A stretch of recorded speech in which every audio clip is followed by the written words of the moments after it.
Jadi kalau mau dikasih skala Mbak Bibip, dari skala 1 sampai 10, kondisi demokrasi kita saat ini seberapa kritis?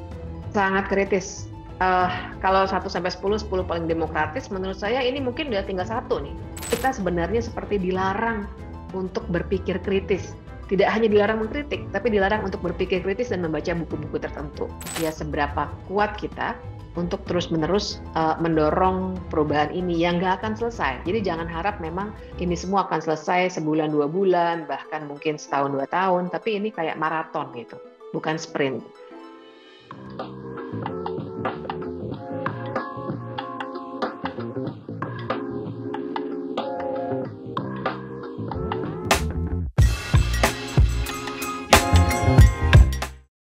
Setelah demo besar-besaran akhir Agustus lalu, jadi pertanyaan karena kayaknya ini sudah sebentar lagi akan memasuki awal Oktober, berarti kalau tayang ini berarti udah awal Oktober. Sudah mulai landai nih suasana yang sempat sangat panas, panas dalam arti kita harapkan akan responsif. Ada respon yang positif setelah ada demonstrasi besar-besaran. Mau itu diperdebatkan ini organik, tidak organik, ini ada kementerian ini yang masuk dan lain-lain, tapi yang jelas bahwa apa yang kita sampaikan itu adalah fakta, perubahan yang kita harapkan adalah benar, beberapa peraturan perundang-undangan yang kita harapkan ada atau dibentuk, disahkan itu benar. Mbak Bibip sudah bersama saya, Bivitri Susanti, gabungnya jauh sekali, ternyata berada di Jerman saat ini. Mbak Ya. Bibip, thank you udah mau join ya Mbak Bibip. Iya, sama-sama dengan senang hati. Mbak Bibip, seperti yang saya sampaikan tadi, saya kontak Mbak Bibip untuk nanya satu hal. Setelah demo besar-besaran, terus selanjutnya apa nih? Udah mulai melandai. Apa yang bisa kita harapkan dengan situasi saat ini? Melandai, saya kira kan disebabkannya dua hal ya. Pertama, ada solusi gula-gula. Saya bilangnya solusi gula-gula ya, karena tidak menyelesaikan akar masalah. Kita itu hanya dikasih hal-hal yang sifatnya di permukaan, hanya menyasar gejalanya, jadi memecat orang, bahkan sampai memecat Ibu Sri Mulyani, dan lain sebagainya. Tapi sebenarnya akar masalahnya yaitu ketimpangan sosial, masalah sistem politik dan sistem pemilu sama sekali nggak disentuh. Reformasi kepolisian aja yang katanya sudah dijanjikan kepada Gerakan Nurani Bangsa juga sebenarnya nggak jelas nih karena Kapolri malah bikin tim yang lainnya lagi gitu ya. Nah jadi solusi gula-gula itu kan tapi bagaimanapun meskipun mungkin di kalangan orang-orang seperti saya, kita bisa kritis begitu ya. Ayo, ini masih gula-gula nih, masih belum menyentuh akar masalah. Tapi kan buat publik secara umum itu membuat bingung. Publik juga terdistraksi kan. Oke, apakah kita setuju Pak Purbaya atau bagaimana nih? Dan hal-hal seperti itu. Tapi ada yang kedua, yang menurut saya kita perlu sekali memberikan perhatian, yaitu banyaknya aktivis yang ditahan, bahkan kami menyebutnya ini seperti perburuan aktivis. Karena sampai sebulan setelah demonstrasi berlalu, ini masih ada kawan-kawan yang diambil di rumahnya. Misalnya di Jogja kemarin ya, kawan dari Social Movement Institute dijemput aja di rumahnya, dibawa ke Polda Jawa Timur misalnya. Di Bandung juga ada beberapa, di Kediri tambah lagi, jauh berminggu-minggu setelah demonstrasi. Sehingga seakan-akan ada perburuan aktivis, bahkan bukan hanya aktivis, orang-orang biasa yang mencoba untuk mengkritik, bersuara keras di media sosial juga diambil. Total Kapolri kemarin waktu memberikan rilis resmi bilangnya 959 orang ditahan. Ini sangat-sangat luar biasa. Barangkali ini yang terbesar dalam sejarah Indonesia, aktivis dan orang yang mengkritik itu dikriminalisasi. Nah, jadi dengan suasana seperti ini, orang bingung, para aktivis terdistraksi karena kami sekarang juga sedang membantu kawan-kawan itu secara hukum karena mereka juga diperlakukan tidak dengan manusiawi ya, ada yang kepalanya dibotakin lah, nggak boleh dikunjungi keluarga dan lain sebagainya.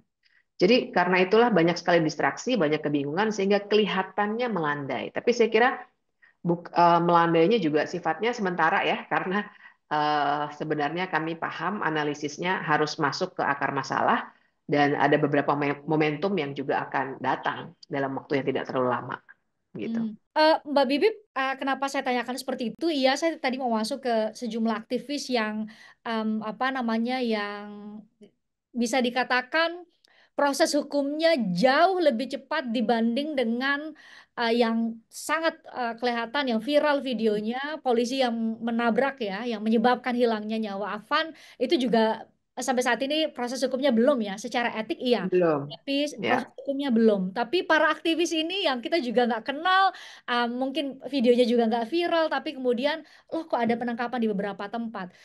Mbak Bibi, ini mengindikasikan apa? Tadi Mbak Bibi menyebut bahwa ini terbanyak sepanjang sejarah, ada 900 orang yang ditandai begitu ya, dan mungkin akan diproses secara hukum.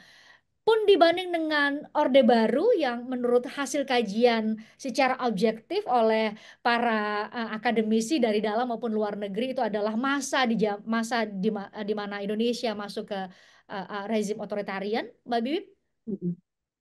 Iya, jadi kalau yang masa Orde Baru, terutama yang terkait dengan 1965, itu kan banyaknya extrajudicial killing ya, tanpa ada proses hukum, tahu-tahu orang langsung dibunuh, dibuang ke Pulau Buru, dan lain sebagainya. Sekarang ini yang tadi saya bilang terbanyak itu dalam konteks orang-orang yang dikriminalkan. Jadi tentu saja beda konteksnya ya. Dan yang juga kita perlu soroti, sebagian ini seperti kata Christian tadi, sebagian mungkin memang bukan aktivis. Sebagian adalah orang-orang yang bersuara, tapi ada patroli siber dari kepolisian maupun kemudian ada juga dari tentara ternyata ya. Ini juga sangat-sangat salah secara hukum. Tapi artinya sekarang karena polanya berubah dari maksud saya dari masa Orde Baru, belum ada internet tentu saja. Sekarang orang banyak menggunakan media sosial untuk bersuara, ternyata juga disasar sampai di level itu. Nah, jadi ini yang suasananya sebenarnya cukup mengerikan dan sebenarnya saya ingin sekali, makanya saya walaupun lagi jauh tapi begitu Christian ajak untuk berdiskusi saya langsung setuju karena ini sesuatu yang kita harus perhatikan sama-sama. Mungkin belum banyak yang merasa kena langsung ya, tapi kami mengikuti betul apa yang terjadi pada kawan-kawan itu. Banyak di antara mereka yang pelajar. Ada yang sudah diancam di DO oleh sekolahnya misalnya. Kemudian juga ada beberapa perempuan yang ditahan. Komnas Perempuan juga sudah mendampingi juga ya, dan semua didampingi oleh TAUD, namanya Tim Advokasi untuk Demokrasi. Dan yang perempuan ini juga banyak yang orang biasa, yang HP-nya dipinjam sama suaminya, terus dipakai untuk posting apa begitu ya, dan seterusnya. Jadi artinya kok seperti ada agak random gitu. Jadi yang mengerikan dalam tanda kutip sekarang adalah kelihatan ketika beberapa kawan itu ditangkap, sebenarnya waktu itu paling tidak ya, belum ada pasal yang dituduhkan apa. Hmm. Jadi makanya kemudian barang buktinya itu diambilnya agak sembarangan tuh ketika ada penyitaan, ada kartu BPJS-nya Del Pedro, ada buku-buku yang juga menurut eh, putusan Mahkamah Konstitusi sebenarnya tidak bisa lagi disita seperti itu. Apa hubungannya sebuah buku dengan apa tindakan pidana kan seperti itu ya. Tapi itu yang terjadi akhir-akhir ini. Artinya kita sebenarnya seperti dilarang untuk berpikir kritis. Tidak hanya dilarang mengkritik, tapi dilarang untuk berpikir kritis dan membaca buku-buku tertentu. Nah, ini yang apa ya ingin sekali saya kita suarakan ini ke masyarakat. Barang sekali lagi mungkin mereka belum terlalu paham dampak langsungnya pada mereka, tapi sebenarnya ini sudah merusak demokrasi kita. Dan ya itu seperti yang tadi saya bilang, dimensinya berbeda memang dengan tahun 1965. 1965 itu betul-betul brutal. Tapi yang sekarang ini kan yang kita bicarakan kriminalisasi di apa ya langsung ada frame gitu yang dilekatkan kepada orang yang bersuara kritis dan bahkan dicari-cari pasalnya karena pasal yang seringkali digunakan itu penghasutan ya. Bahkan untuk Del Pedro dan kawan-kawan tambah Undang-Undang Perlindungan Anak karena dianggap menghasutnya anak-anak SMA gitu. Nah, ini yang kalau hukum bisa digunakan sebrutal ini dalam arti dicari pasalnya, ditangkap dulu baru ditentukan belakangan dan seterusnya, bahaya sekali hukum digunakan oleh kekuasaan. Hmm. Mbak Bibi, bagaimana kalau yang terjadi kalau Mbak Bibi bilang tadi kan jangan-jangan masyarakat itu belum karena ditangkap adalah kelompok tertentu, mereka kelompok yang Ya. kritis. eh, Masyarakat pada umumnya mungkin belum merasa ini berkaitan langsung dengan dirinya. Tapi bagaimana kalau ada kemungkinan lain, Mbak Bibip? Justru karena melihat begitu kan paling banyak nih influencer, mereka masif sekali juga pemberitaannya bahwa ada penangkapan aktivis A, aktivis B, sosok A dan sosok B. bagaimana kalau yang terjadi adalah justru masyarakat merasa takut untuk mulai berpikir kritis, apalagi Ya. bersikap kritis. Bagaimana kalau itu Mm-mm. yang terjadi, Mbak Bibip? Ya, sebenarnya itu yang dituju. Ketika saya berbicara dengan beberapa kawan mahasiswa, misalnya, mereka langsung spontan bertanya seperti itu. Jadi, apakah kami masih aman, Mbak, kalau misalnya bersuara di media sosial? Ya, memang itu yang dituju untuk menimbulkan ketakutan itu, supaya memang benar-benar tidak ada kritik. Jadi memang dibuat landai seperti ini dengan sengaja. Nah, makanya perlu kita suarakan kembali bahwa eh, kekacauan narasi ini mesti kita lawan, bahwa nggak salah, dalam demokrasi itu memang biasa gaduh di negara manapun yang demokratis, ya, jangan kita lihat negara yang tidak demokratis atau otoritarian sebagai contoh. Eh, Dikritik itu biasa, tinggal dijawab saja apa yang sudah dilakukan, apa yang akan dilakukan, dan seterusnya. Nah, ini memang dengan sengaja yang ditebar itu ketakutan. Dan yang repot dari Pak Prabowo sendiri sebagai presiden kan juga sudah menyuarakan tuh yang kita sudah sering lihat kan soal antek asing. Kemudian pakai teroris lah, makar lah, dan yang tadi baru saja saya lihat misalnya dia bilang apa tuh orang-orang yang membakar itu, yang membuat kerusuhan itu zalim gitu ya. Seakan-akan membuatkan kerangka pikir bahwa yang 900-an orang ditangkap ini adalah orang-orang yang membakar, yang membuat rusuh. Padahal sudah ada laporan juga, dan inilah persoalannya kenapa belum ada tim gabungan pencari fakta ya. Hmm. Tapi beberapa media yang sudah melakukan investigasi sudah memperlihatkan bahwa ini bukan kerjaannya pelajar-pelajar ataupun Ya. influencer dan seterusnya, tapi orang-orang yang ingin mengambil keuntungan politik dari situasi hari ini. Jadi, Videonya ada Christian kok di betul. media sosial ya. Videonya Kenapa? ada Kenapa? kok. Videonya ada kok di media sosial. Kalau itu nggak mungkin mahasiswa, nggak mungkin ini. Videonya Ya, banyak sekali, masif sekali di media sosial kok. betul betul. Tapi kan, ya, saya setuju sekali. Tapi kan yang dengan sengaja sepertinya Pak Prabowo bilang bilang seperti itu untuk mendapatkan dukungan bahwa yang polisi tengah lakukan terhadap para aktivis adalah sesuatu yang memang harus dilakukan. Mungkin kan tidak semua masyarakat ya menonton apa yang kita tonton itu, bahwa sebenarnya itu bukan pelajar, bukan mahasiswa, bukan ojol, tapi akhirnya narasi itu yang lebih kuat, karena tentu saja ini keluar dari orang yang berkuasa gitu kan, katanya kan hoax terbesar itu bisa dikeluarkannya justru oleh penguasa gitu, dan inilah yang tengah terjadi. Dan Christian benar bahwa banyak orang yang kemudian merasa takut, dan itulah yang dituju. Makanya membuat kita bungkam, membuat semuanya terlihat landai, padahal masalahnya jauh dari selesai, gitu.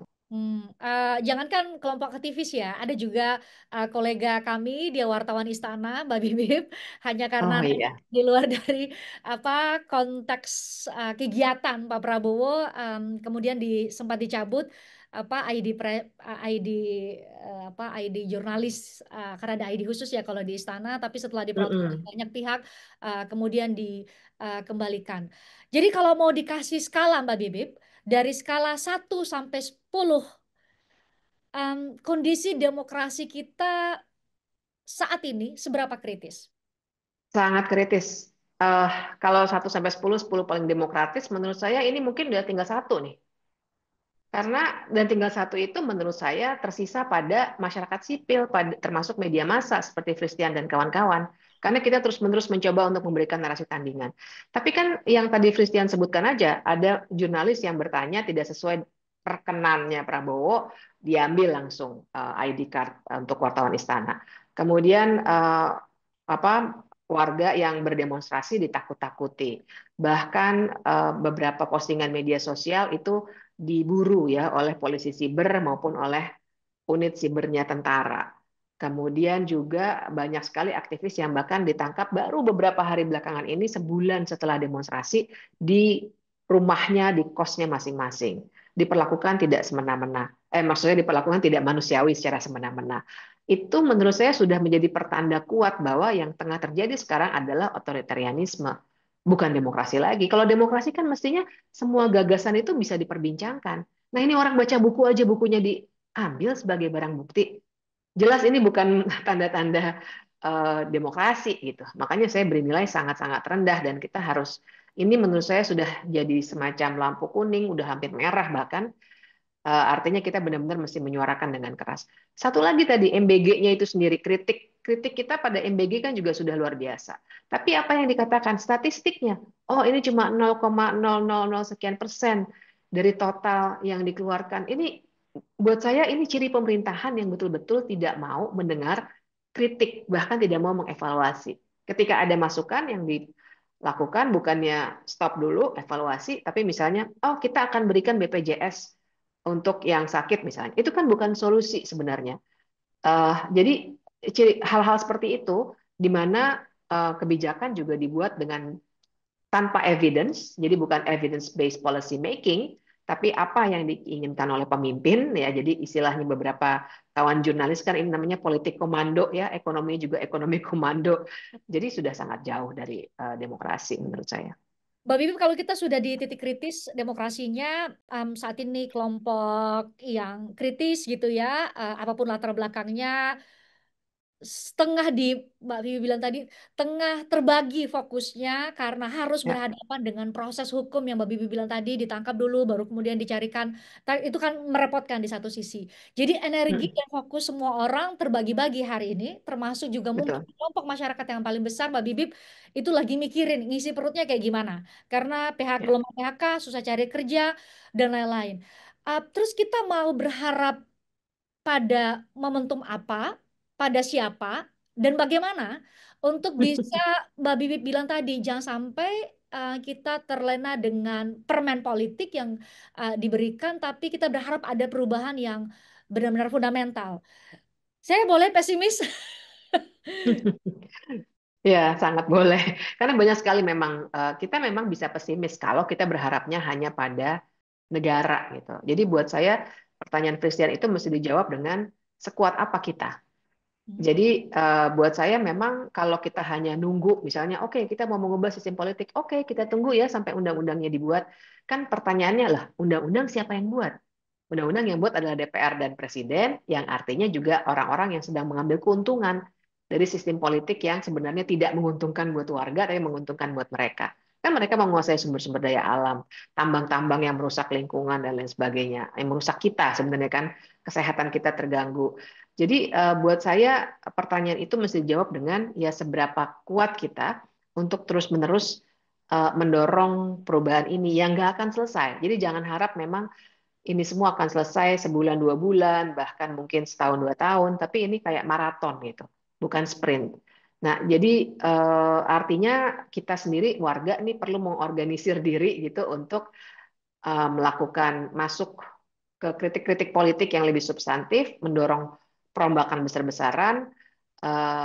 Ya lagi-lagi saya nggak bisa kasih resep gitu ya, 1, 2, 3, 4. Nanti kalau ketahuan resepnya kita keburu dikriminalkan juga lagi ya kan. Tapi saya ingin mengatakan bahwa eh, kita yang mesti jangan berharap pada negara untuk melakukan perubahan-perubahan itu, tapi kita yang mesti mendorong dengan kuat. Kalau kita mudah dikasih permen, kalau kita juga eh, apa ya mudah menokoh-nokohkan dan memberikan apa ya kekuasaan dan legitimasi pada orang-orang saja, tapi tidak pada nilai-nilai yang harusnya kita perjuangkan, ya memang kita jadi pesimis gitu. Tapi ya yakin aja bahwa kita memang bisa mendorong perubahan ini, tapi jangan nunggu negara, jangan nunggu undang-undangnya. Terus mikirnya, aduh gimana ya kita mau ngubah undang-undang, gimana ya kita memecat si A, si B, si C, karena memecat si A, si B, si C saja tidak akan menyelesaikan masalah, karena masalahnya jauh lebih fundamental dari itu. Jadi Gitu. kalau ditanya ke Mbak Bibip, kalau diminta secara straight to the point, masalah yang paling fundamental di negara ini tuh apa Mbak Bibip? Saya sih melihatnya pasti soal partai politik dan sistem pemilu.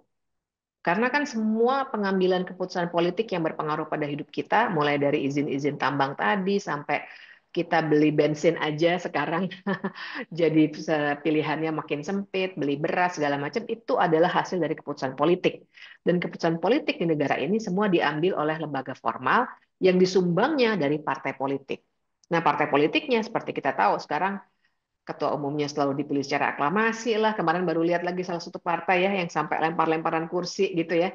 Artinya kalau kita berharap mereka melakukan demokratisasi di negara ini, Ya bagaimana mungkin kalau mereka sendiri secara internal tidak demokratis? Ya, logikanya kan begitu kira-kira ya. Terus yang kedua juga tuh soal reformasi kepolisian dan tentara kembali ke barak tuh juga sesuatu hal yang harus. Sekarang ini reformasi kepolisian tuntutannya sudah luar biasa besar ya. Kasus Afan Kurniawan yang terakhir, tapi kita punya kasus Kanjuruhan, belum lagi no viral no justice, dan lain sebagainya. Sementara di sisi lainnya, tentara juga sudah masuk ke terlalu banyak sendi-sendi kehidupan politik maupun ekonomi warga ya, mulai dari dapur-dapur MBG, sarjana penggerak pembangunan, menanam singkong, menanam jagung, dan seterusnya. Dan barangkali yang ketiga memang masalah ketimpangan ekonomi ya. Kita ini kalau pakai statistik tuh gini rasionya terlalu besar. Artinya jarak atau jurang pemisah antara yang paling kaya di negara ini dengan yang miskin di negara ini terlalu besar. Ini tidak sehat bagi demokrasi kita. Makanya kita juga mudah tersulut ya melihat anggota DPR bawa tas mahal atau apa istrinya pejabat tiba-tiba flexing segala macam karena memang jurangnya terlalu luar biasa gitu. Paling tidak tiga hal ini deh. Turunannya bisa banyak sekali. Tapi menurut saya tiga hal mendasar ini ketimpangan ekonomi, sistem politik dan kepartaian, sama tadi ya reformasi kepolisian dan tentara kembali ke barak. Itu tiga hal itu paling tidak yang mesti kita bongkar dan kita dorong untuk berubah. Hmm. Mbak Bibip, saya mau nanya banyak hal, tapi saya tahu Anda ada agenda berikutnya beberapa menit lagi. Jadi saya mau kuat terakhir bahwa apa yang Mbak Bibip ingatkan bahwa ini adalah perjuangan maraton. Nafas kita harus kita jaga, energi kita harus kita jaga karena ya nggak mungkin. Sangat kecil kemungkinannya berubah dalam 1 atau 2 bulan. Ini perjuangan yang sangat panjang dan memerlukan energi dan juga keberanian dan persatuan antar kita semua. Terima kasih sudah mengingatkan itu Mbak Bibip, minimal itu yang bisa menjaga kita untuk tidak turun lagi. Kalau bagi saya sih agak pesimis, ya lumayanlah tertahan di pesimis ini, jangan lebih turun lagi pesimismenya. Tapi makasih Mbak Bibip, semoga lancar semua agenda di Jerman. Sama-sama. Nanti kita ngobrol lagi di lain kesempatan. Makasih Mbak Bibip, thank you. Oke, Bye. makasih. Bye.